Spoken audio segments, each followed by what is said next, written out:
Hello, my name is Aubrey Thurman, and today we are going to discuss marketing ethics and corporate social responsibility. Now, we're just going to hit the surface on the basics of these two topics, ethics and social responsibility, and corporate social responsibility. So, let's start with marketing ethics. What exactly does marketing ethics consist of?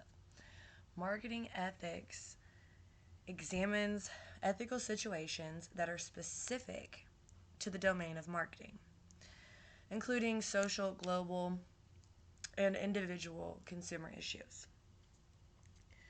Now, when we speak on consumer issues, you heard I said societal, global, and individual.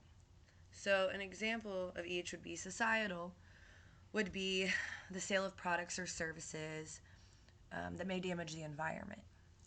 So we're talking, you know, pollution and all that. Global, an example of global would be child labor, and then individual consumer issues would be more of your misrepresenting a product in advertising or marketing something that's super dangerous.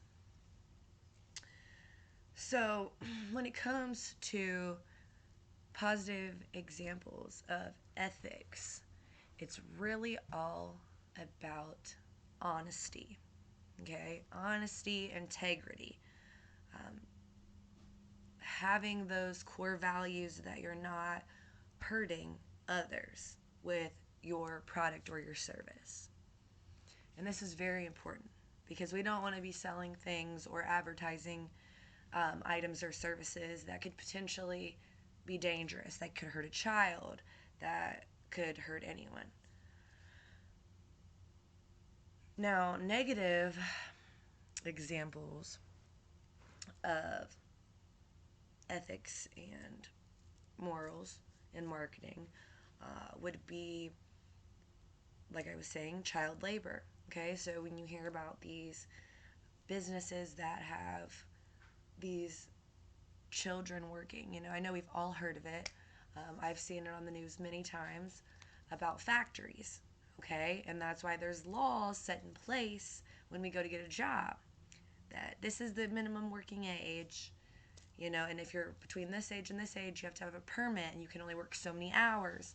And that is so we are not being used, and that's how the government makes sure that children aren't being overworked and underpaid or used for the fact that they're a child, they're naive, they don't know what they're doing.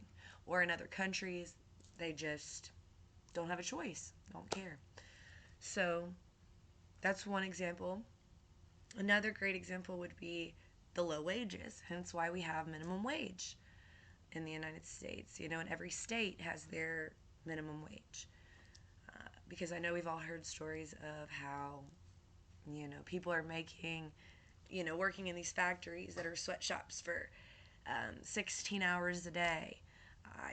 A good example would be personally, now this is not a statement of validity by any means, but an example would be Shein. Okay, Shein is one that I've seen in the news myself, that a lot of people are claiming that Shein, which is a discount retailer for women's clothing, all kinds of, and I've seen some of their products, and they're actually really nice products. I haven't got to examine them myself as I've seen some posts about them, but I've seen many Facebook posts with the tags, like in your shirt, where it says, "Help me."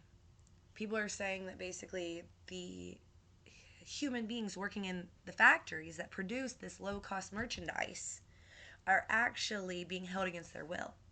They're being forced to work long hours in small spaces for little to no money, and they're actually sneaking these messages on the tags of the clothing that's being sent out. So that's a prime time right now example of low wages and bad working conditions altogether. So those are some of the main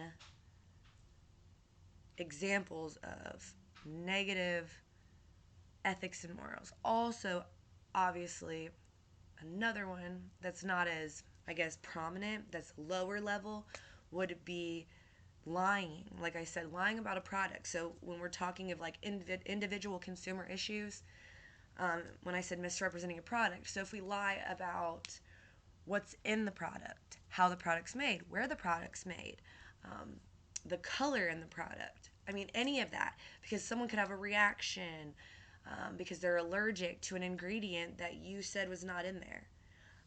Or even down to like the smallest of things like shipping. If you say you're going to ship something, then it needs to ship when you said, not weeks later. So those are negative.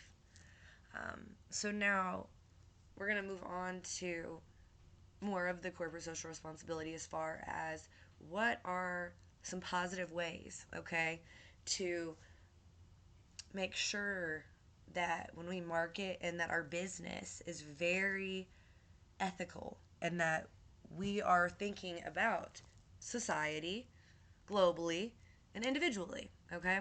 So positive ways down to the smallest level would be great customer service, okay? We want to make sure that we are responding to those customers' issues quickly.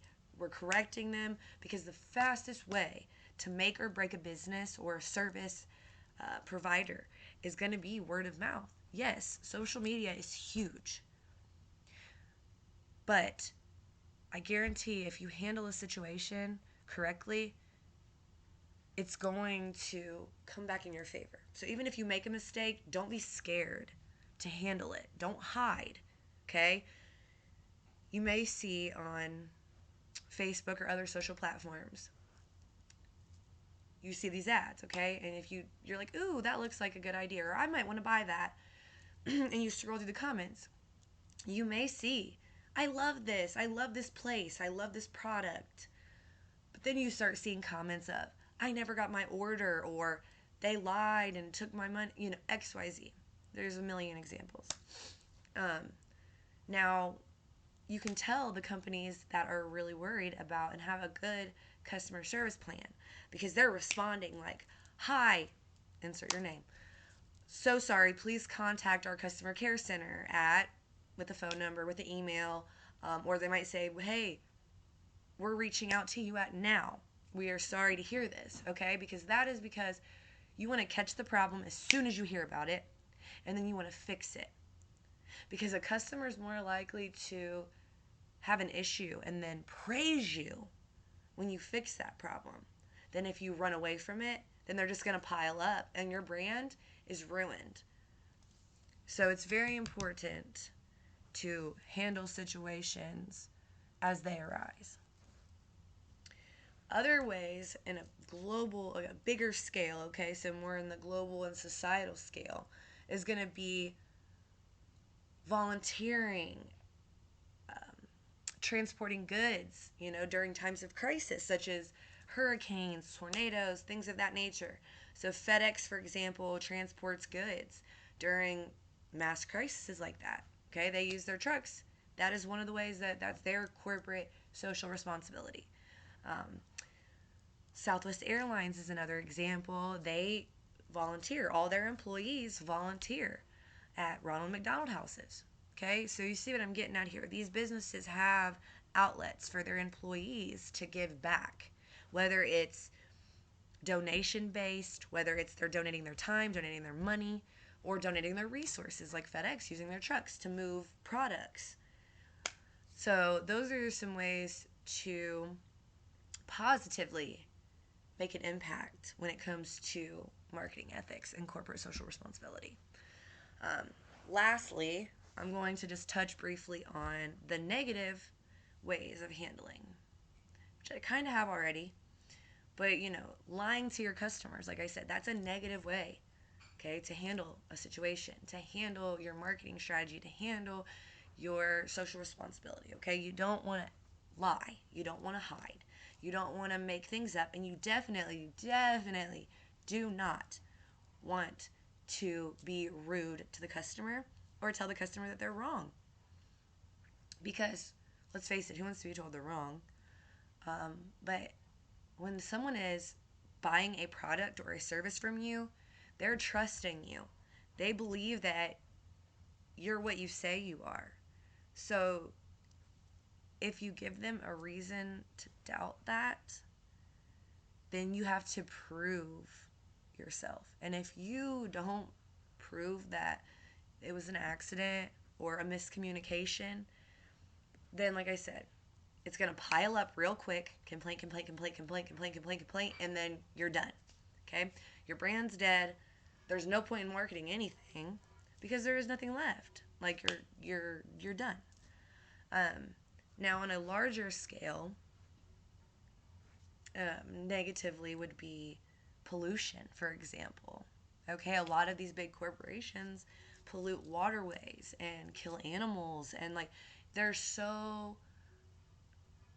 more negative impacts by some corporations and some companies than there are positive. And that is why it's so important that you really, really make sure that everything you are saying and everything you are doing is ethically and morally up to standards, okay, up to par. I'm not going to say what everyone else is doing because not everyone has the right ethics and morals that, no one's are exactly the same. But it's very important to think, like I said at the very beginning of this video, of the 3 consumer issues that fall for corporate responsibility, okay? Like I said, so it's the individual, it's global, and it's societal. So you got to think about society, you got to think about the world in a huge picture, and then the individual, such as myself.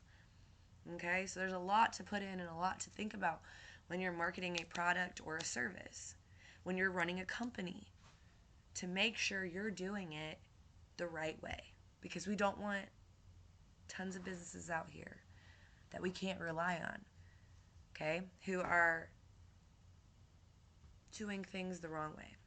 And I'm going to end this video with saying that it's interesting. A lot of companies, for a long time, were all about a profit. That's all it was about. We want to make money. Well, guess what? In 2022, yes, we still want to make a profit, but more now than ever, you have to be the change that you want to see in the world. You have to be the person that makes that change. And you have to hold yourself and those around you, whether it be your employees, your coworkers, etc., accountable. And make sure that they're making ethical decisions. And the marketing is ethical. So with that being said, that is all I have today on marketing ethics and corporate social responsibility. If you have any questions or comments, drop them down below. I would love to hear from you, and I will talk to you soon. Thank you.